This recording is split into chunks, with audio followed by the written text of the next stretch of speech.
Segundo vídeo, amados e amadas, vamos seguir a explicação para supostos OVNIs descrito na Bíblia. O nome dado à aplicação da velha hipótese dos deuses astronauta ao mito judaico-cristão é a ufologia bíblica. Ela defende que as lendas ou monumentos dos povos antigos são, na verdade, vestígios de visitantes alienígenas. Trata-se de um campo que sofre de problema muito parecido aos da hipótese dos deuses espaciais que discutem em palavras anteriores, como este mais recente, esse outro, aos quais se somam o fato de que, ao contrário do que acontece com antigas religiões pagãs do Egito, da Grécia, o judaísmo, o cristianismo, o islã ainda tem fiéis suficiente para se ofenderem com esse tipo de especulação. Às vezes, entanto, a especulação parte dos próprios fiéis. Sim, a obra da Bíblia faz um estranho contorcionismo filosófico e acaba derrotando-se a si mesmo ao tentar demonstrar que os milagres são, na verdade, descrições precisas dos atos de visitantes de outro planeta.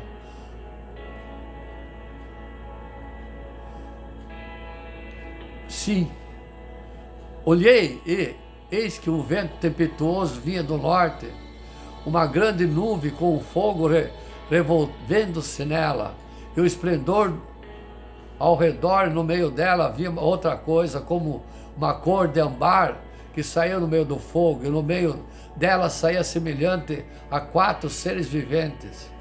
E esta era a sua aparência, tinha semelhança de homem. Ezequiel capítulo 1, verso 4 e 5. A questão, portanto, é, se esse negócio que Ezequiel disse que viu não era um disco voador com ETs, então era o quê? A primeira coisa a notar é que esse tipo de argumento, se o X é falso e Y fica sem explicação, portanto, X é verdadeiro, é inválido. Trata-se de uma variação da velha falácia, apelo à ignorância. Ninguém sabe o que é isso, logo eu sei o que é isso. O fato é que não saber explicar como o vaso de flores que estava em cima da mesa foi parar no chão não me obriga a acreditar que ele criou pernas e como cometeu suicídio. Isso seria uma explicação, sem dúvida, estaria longe de ser plausível e aceitável.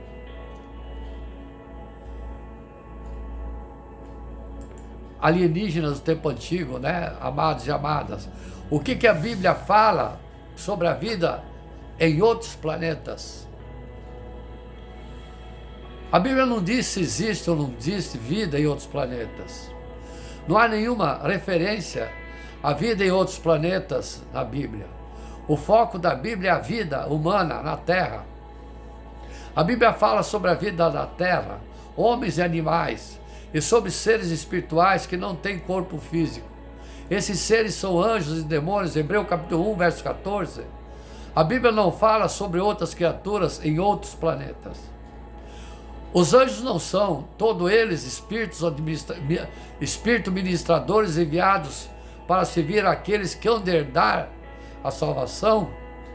Hebreus capítulo 1, verso 14. Algumas pessoas tentam provar que a Bíblia fala indiretamente sobre a vida de outros planetas, usando passagem como 1 Coríntios capítulo 4, verso 9, que diz: porque me parece que Deus nos pôs a nós, os apóstolos, em último lugar, como condenados à morte, viemos a ser um espetáculo para o mundo, tanto distante de anjos como de homens.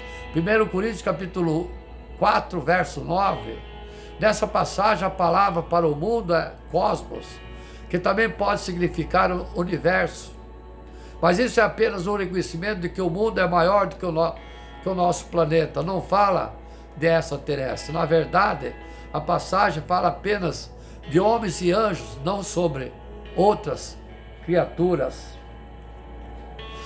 A Bíblia reconhece que o universo é muito grande, mas não fala da vida extraterrestre. Nenhuma passagem na Bíblia fala sobre criaturas morando em outros planetas.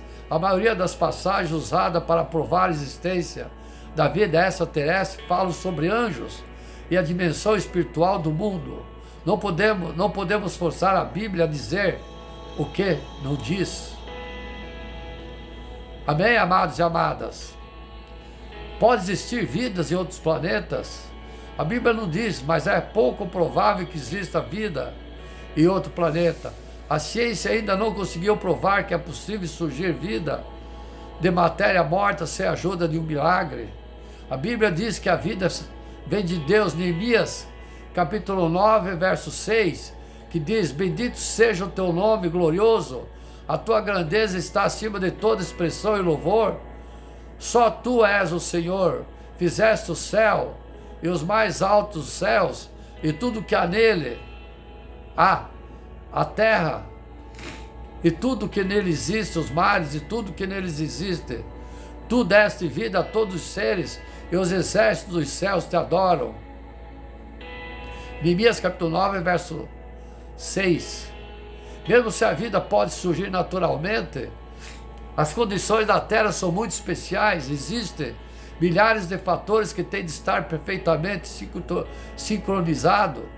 O universo é muito grande, mas a probabilidade de haver outro planeta com as mesmas condições ainda é muito pequena. Se a probabilidade de existir formas de vida simples já é pequena, a existência de vida inteligente com capacidade de nos conectar é praticamente impossível. Os relatos de contato com a vida extraterrestre são de pouca confiança. O que podemos aprender na Bíblia sobre extraterrestre? A Bíblia não fala sobre a vida de outros planetas, mas se existir, sabemos que é criação de Deus. A Bíblia diz que tudo que foi criado por Deus, se existe vida em outros planetas, foi criado por Deus. Hebreus capítulo 11, verso 3, que diz: pela fé entendemos que o universo foi formado pela palavra de Deus, de modo que aquilo que se vê não foi feito do que é visível. Sua natureza é caída. A Bíblia diz que toda a criação sofre consequência do pecado. A criação engloba todo o universo físico que será destruído no fim dos tempos. Se existir extraterrestres, não são perfeitos e nem santos. Romanos capítulo 8, versos 19 e 21, que diz: a natureza criada aguarda com grande expectativa que os filhos de Deus sejam revelados, pois ela foi submetida à inutilidade não pela própria escolha, mas por causa da vontade daquele que sujeitou, na esperança de que a própria natureza criada será libertada da escravidão, da decadência em que se encontra, recebendo a gloriosa liberdade dos filhos de Deus. Estamos sozinhos no universo? Não, não estamos sozinhos no universo. Existe um Deus que quer ter um relacionamento pessoal com você.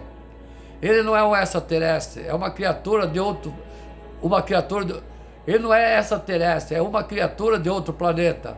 Ele é criador e o dono de todo o universo. E ele ama você. Deus visitou a terra para que você pudesse conhecer. João capítulo 3, verso 16, que diz: porque Deus tanto amou o mundo que deu seu Filho unigênito, para que todo o que nele crer não pereça, mas tenha vida eterna. E ele deixou a Bíblia para explicar tudo a você, os seus anseios.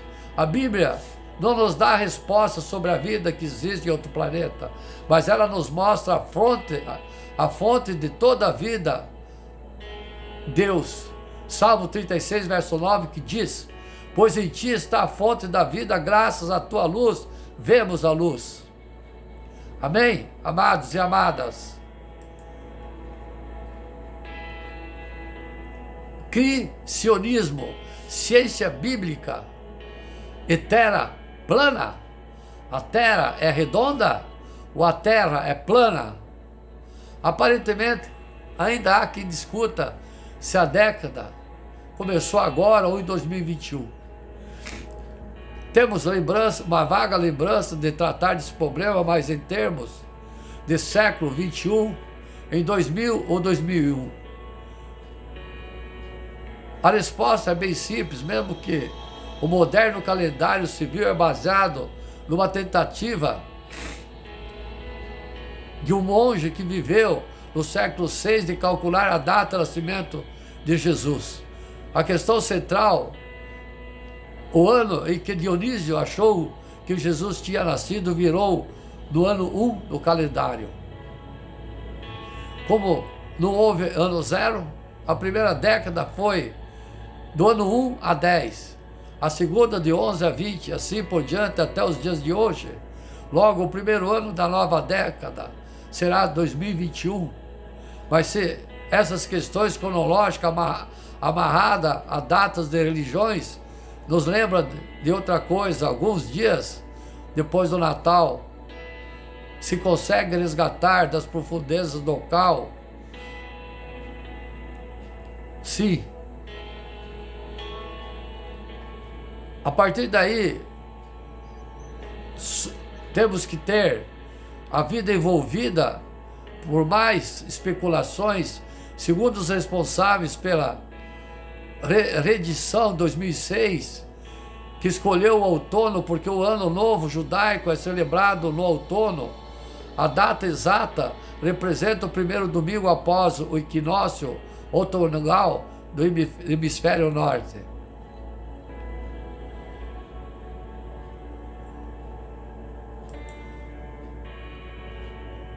Nem plana, nem redonda, definir a terra, a forma exata, é o desafio.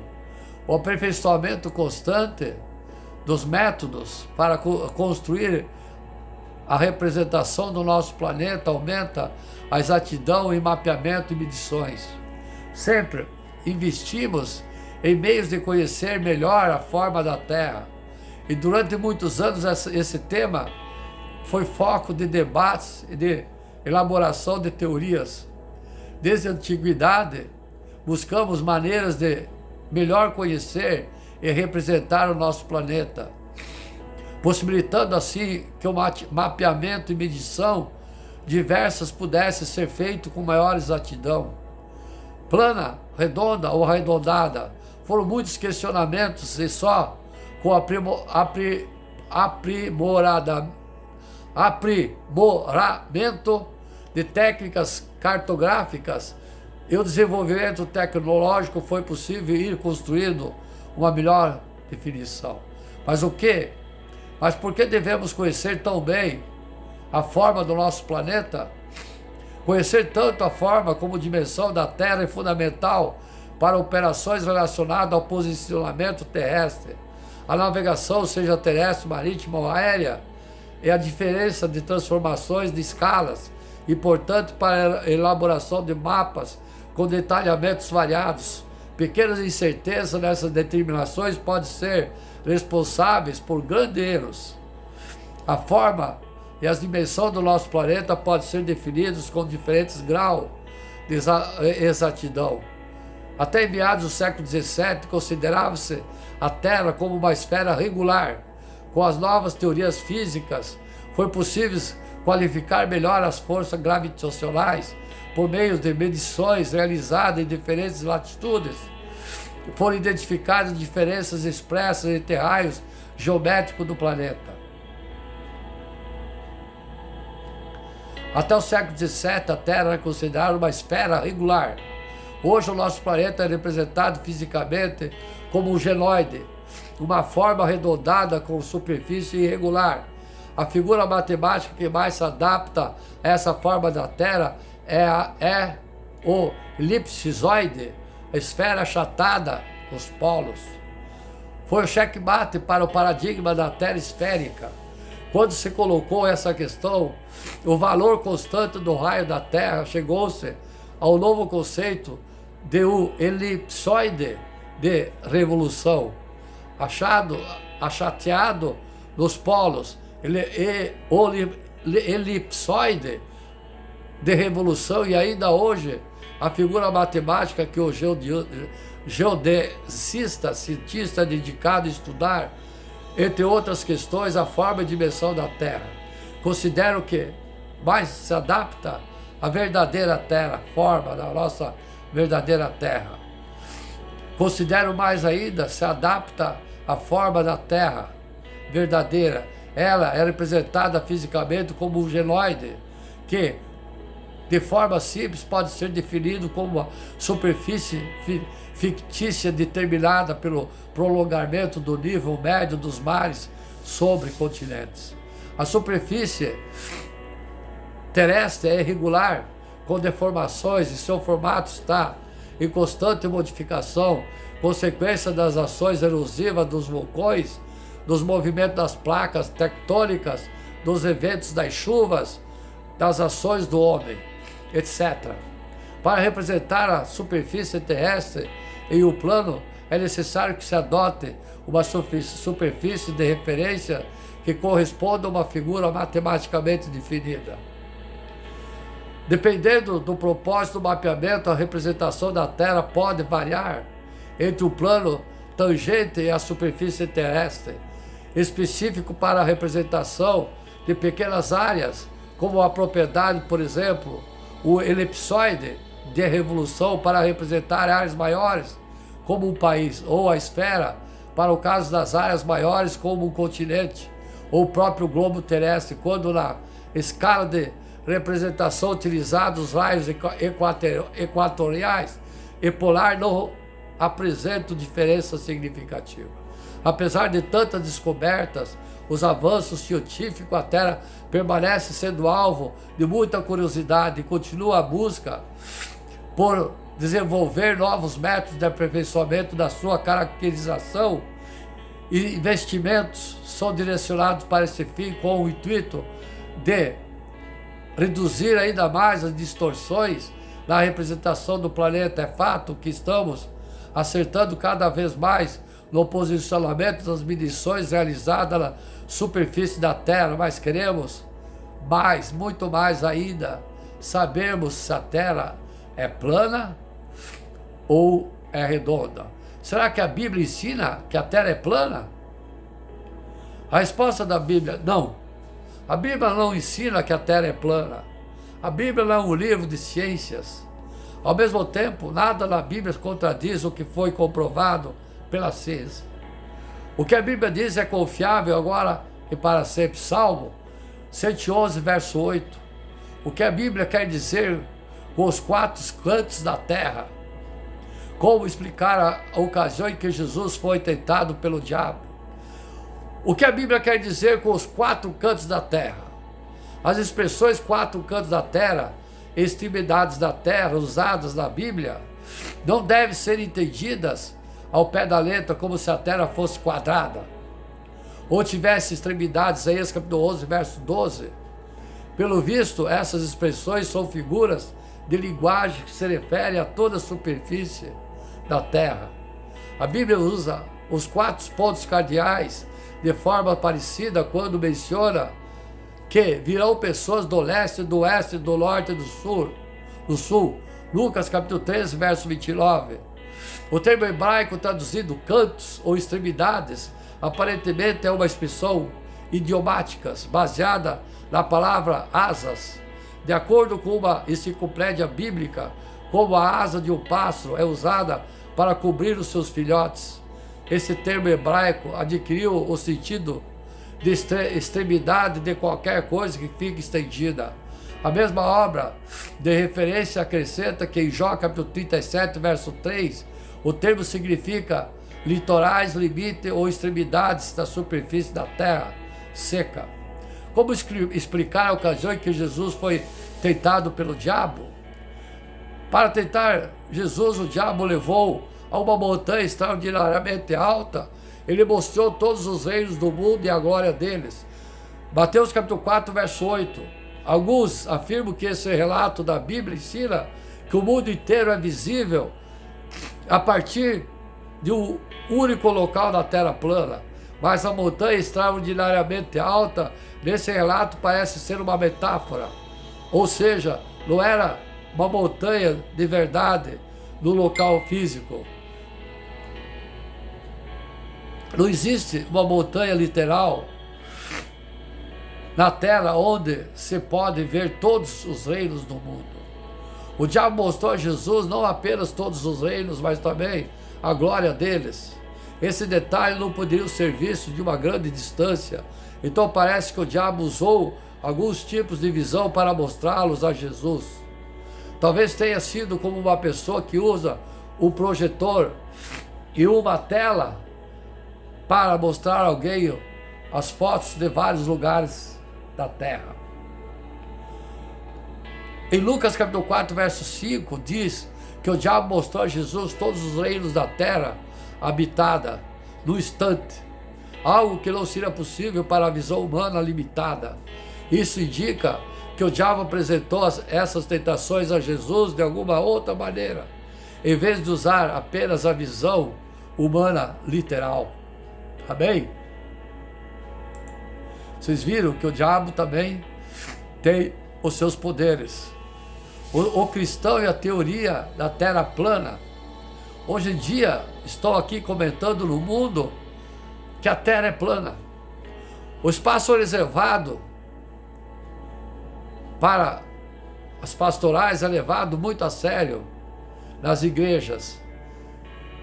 Pastor ou escritor, na sua supervisão, visa a edificação, a instrução, correção ou proteção dos crentes que lhe foram confiados para o pastoreio. É atender a esse aspecto da proteção que foi encomendado, essa palavra que aborda a teoria da terra plana, pois temos ouvido com alguma frequência relatos de cristãos. Hoje no mundo se fala muito sobre isso, que tem se seduzido por teorias conspiratórias que apenas os colocam com face alvo de zombaria juntamente com a igreja que faz parte. A teoria da terra plana não é nova e não é o nosso objetivo abordar os diversos grupos que vêm abraçando a causa através da história.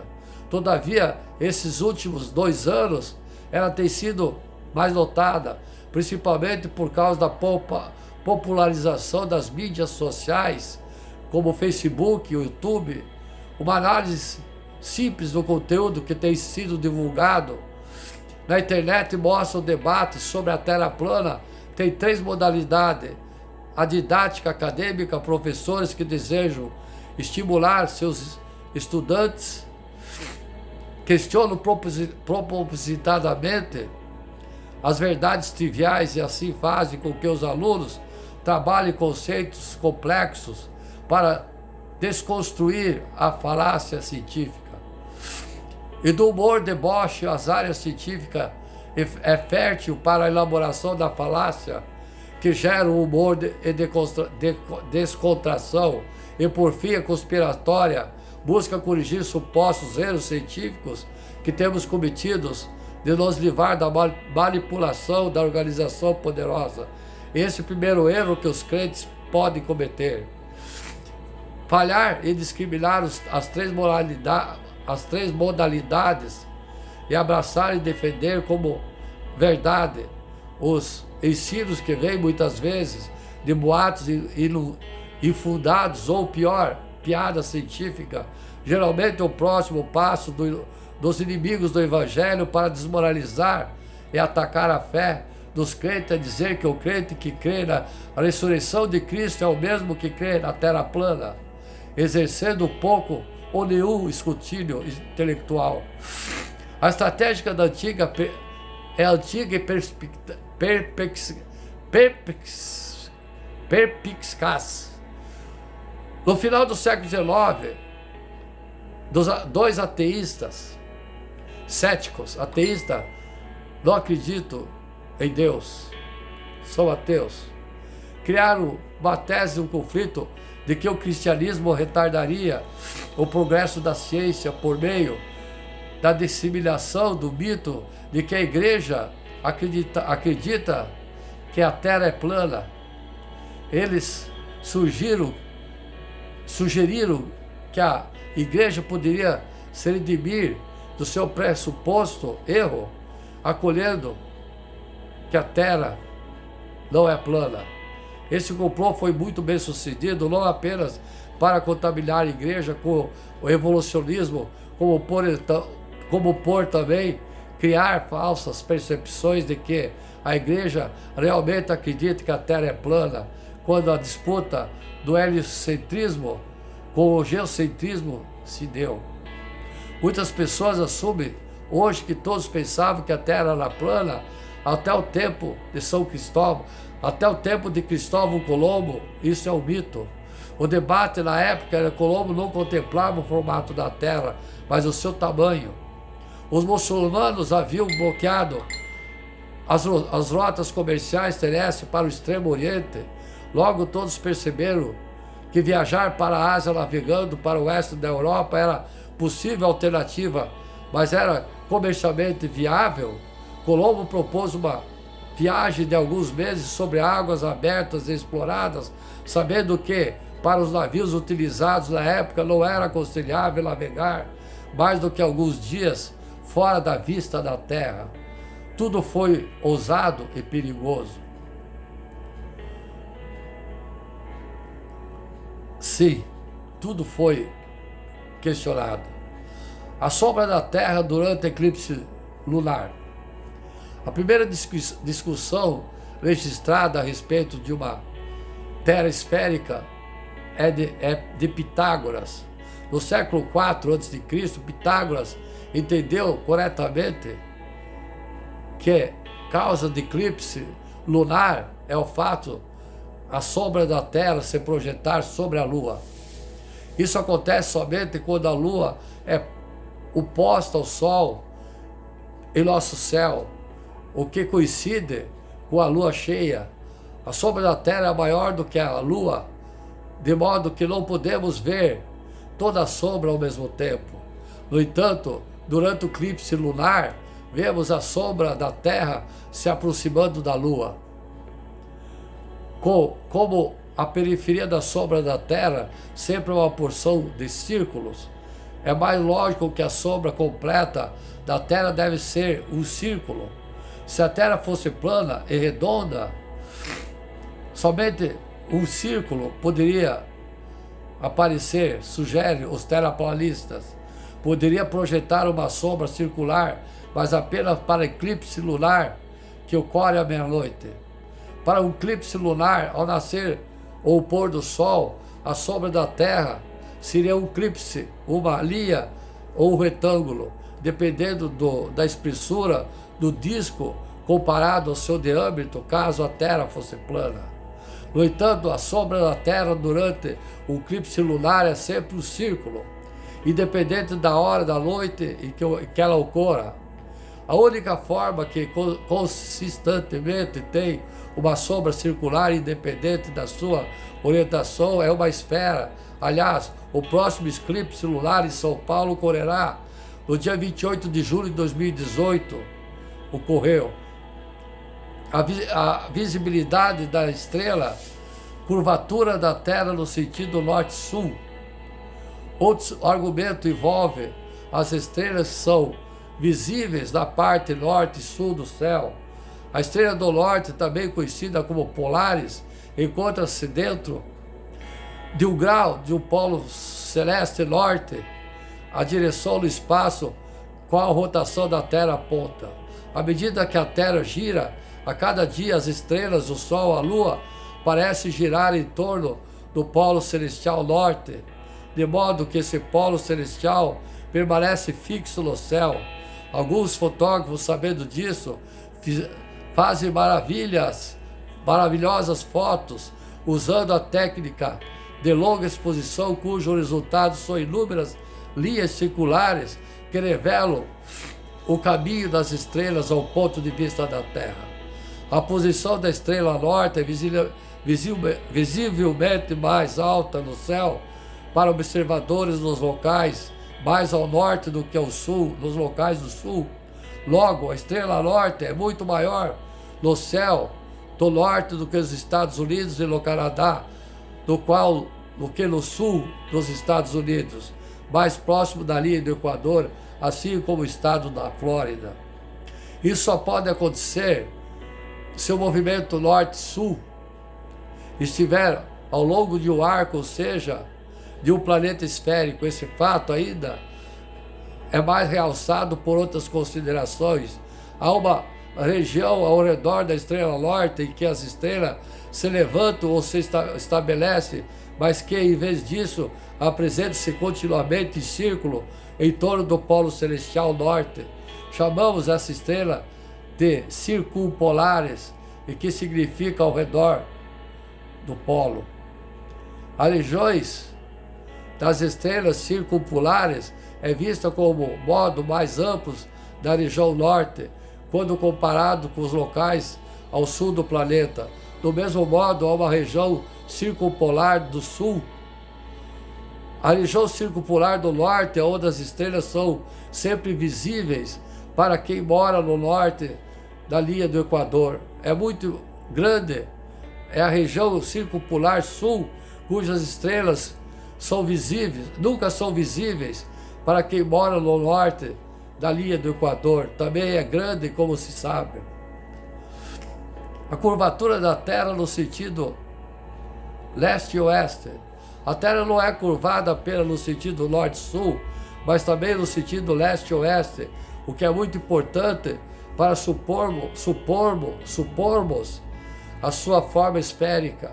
Há uma diferença em 3 horas entre a costa do leste e oeste dos Estados Unidos. Algo semelhante a essa diferença entre o Rio Branco e o Acre e a ilha do Fernando de Noronha em Pernambuco. Ou seja, o Sol nasce aproximadamente 3 horas antes da costa leste do que na costa oeste. Isso é facilmente verificado por qualquer pessoa que tenha voado entre as costas leste e oeste dos Estados Unidos, como a Nova York até Los Angeles, ou do Acre até Pernambuco. Não é só o seu relógio que mostra que há diferença de 3 horas, mas o seu corpo notará a diferença no tempo, muitas vezes com desagradáveis sintomas. Se alguém dirigir um carro de uma costa a outra, a viagem levará vários dias. Logo, nossos corpos não perceberão a diferença horária.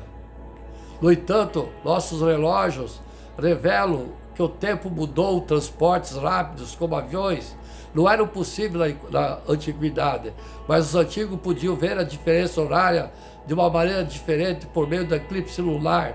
Como o eclipse lunar acontece simultaneamente para todas as pessoas da Terra, o eclipse lunar pode começar logo após o pôr do sol na Grécia. No entanto, no céu espanhol, a lua aparece o eclipse no mesmo do sol se pôr. Isso é possível constatar até mesmo pelas fotos postadas no Instagram, no Facebook, por pessoas de diferentes localidades. Significa que o eclipse lunar começou antes do pôr do sol na Espanha, mas depois do pôr do sol na Grécia. Apesar de subestimarmos o grau de comunicação no mundo antigo, os antigos estavam cientes desse efeito mesmo sem saber o leste, oeste. Isso mostra que a Terra está também curvada no sentido leste e oeste.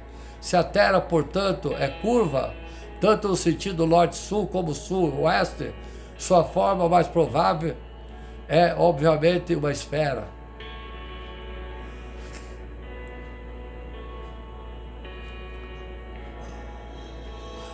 Conclusão, amados e amadas. Como podemos perceber, os argumentos em favor da esfericidade da Terra são robustos e conhecidos há séculos. Ademais, outros argumentos que não foram abordados aqui, mais sofisticados, como o relato de 2 cristãos, dentre os 12 homens que já pisaram na Lua, não podem ser desprezados. Por isso, o cristão, como sempre, deve avaliar com cuidado a informação que são despejadas diariamente nas redes sociais, tanto no aspecto científico como teológico, para que não seja alvo de zombarias que possam comprometer sua reputação e da preciosa igreja que faz parte. É claro que nem sempre haverá a inevitável zombaria por causa do nome de Jesus, mas sejamos zelosos a respeito da zombaria inevitável que é proveniente de uma postura acadêmica deficiente e negligente, como, por exemplo, a teoria da Terra plana. A Bíblia ensina que a Terra é plana.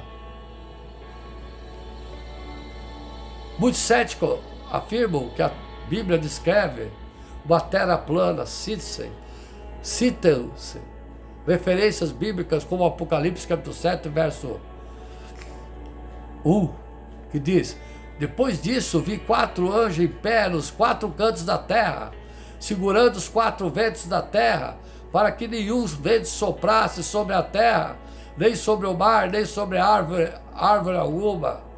O que fala dos 4 anjos que estavam sobre os 4 cantos da terra. Os críticos também apontam em Salmos capítulo 75, verso 3, que diz: ainda que tremo a terra de todos os seus moradores, eu firmarei suas colunas. Que diz que Deus mantém as colunas da terra firme. Outra passagem que eles afirmam ensinar uma terra plana são Deuteronômio capítulo 13, verso 7, que diz: deuses dos povos que estão ao redor de você, tanto os que estão perto como os quais estão longe, desde uma até outra extremidade da terra, todas as quais fazem referências às extremidades da terra. Os críticos estão corretos? A Bíblia é anticiência em seu ensino de que a terra é plana? A verdade é que a Bíblia não comenta a forma do planeta Terra. Não diz que a terra é plana, não diz que a terra é redonda. Vamos dar uma olhada em algumas passagens citadas que supostamente retratam uma terra plana. Apocalipse capítulo 7, verso 1, que diz: depois disso vi 4 anjos em pé nos 4 cantos da terra, segurando 4 ventos da terra, para que nenhum vento soprasse sobre a terra, nem sobre o mar, nem sobre árvore alguma. Diz: depois disso vi 4 anjos nos 4 cantos da terra, como já falei. Ao descrever isso, o apóstolo João está usando linguagem idiomática. Os 4 cantos da terra se referem a todo lugar distante, usando os mesmos idiomas. Hoje, por exemplo, quando falamos de atletas olímpicos vindos dos 4 cantos do mundo para competir nos jogos, queremos dizer que vem de todo o mundo. O livro Apocalipse está cheio de descrições não literais da linguagem simbólica pressionar. Apocalipse capítulo 7, verso 1, que diz: depois disso vi 4 anjos em pé nos 4 cantos da terra, segurando os 4 ventos da terra, para que nenhum vento soprasse sobre a terra, nem sobre o mar, nem sobre árvore alguma. Em uma interpretação hiperliteral, não faz sentido. João simplesmente diz que em um ponto durante a tribulação, Deus fará com que todo vento pare de soprar. Os 4 cantos abrangem as direções cardeais, norte, sul, este, oeste. Todo vento cessará ao comando de Deus. Salmo 75, verso 3, que diz: ainda que tremam a terra e todos os seus moradores, eu firmarei as colunas. Cita Deus dizendo: vacilem a terra, todos os seus moradores. Outras passagens também se referem às colunas da terra. Samuel, capítulo 2, verso 8, que diz: levanta o pobre do pó e tira o necessitado do monte de lixo, para fazer assentar ao lado dos príncipes, para o fazer herdar o trono da glória, porque o Senhor são as colunas da terra, e ele firmou o mundo sobre elas. Sim, Os escritores comparam a fundação da terra à construção de uma casa e suas descrições comparativas, não literais. A questão não é que a terra é plana, mas que a terra pertence a Deus. É a sua construção e Ele garante a sua estabilidade. As colunas de Deus não se moverão e o seu teto não desmoronará. Mesmo quando a ordem moral do mundo parece ter desmoronado, as pessoas estão dominadas pelo medo. Deus não retirará totalmente o seu poder sustentador. E as referências da Bíblia, as extremidades da terra, em Deuteronômio capítulo 13, verso 7, que diz: 7 deuses dos povos que estão ao redor de você, tanto os que estão perto como os que estão longe, desde uma até outra extremidade da terra.